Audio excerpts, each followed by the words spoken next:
জাল দলিল শনাক্তের 10টি সহজ উপায় আজকে আপনাদেরকে জানাবো।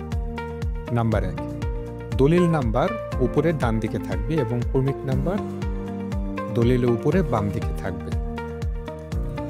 নাম্বার 2, দলিল নাম্বার ছোট হবে এবং ক্রমিক নাম্বার বড় হবে, অর্থাৎ দলিলে যে সংখ্যা আছে সেই দলিল নাম্বারটি ছোট হবে এবং ক্রমিকের সংখ্যা বা নাম্বার যেটা আছে সেটি বড় হবে।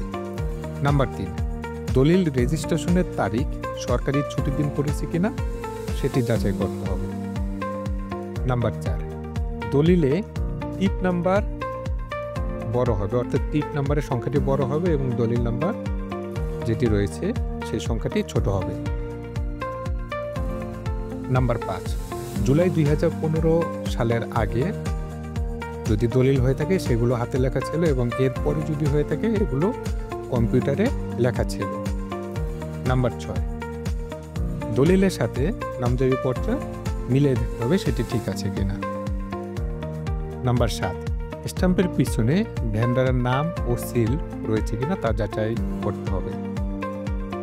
নাম্বার 8, দলিলে ব্যবহৃত সাব রেজিস্ট্রারের নাম ও স্বাক্ষর যাচাই করতে হবে সেটি আসল কিনা।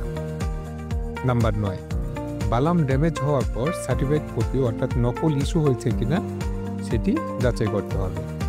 নাম্বার 10, আপনার সংশ্লিষ্ট যে সাব রেজিস্ট্রার অফিস আছে অর্থাৎ যে দলিলটি করা হয়েছে দলিলের সাব রেজিস্ট্রার অফিসে ভলিউম বই অথবা ডিস্ট্রিক্ট রেজিস্ট্রার অফিসে ডিআর অফিসে যে রেকর্ড রুমে যে ভলিউম থাকে সেটির সাথে দলিলের তথ্য মিলিয়ে দেখতে হবে সেটা আসল কিনা।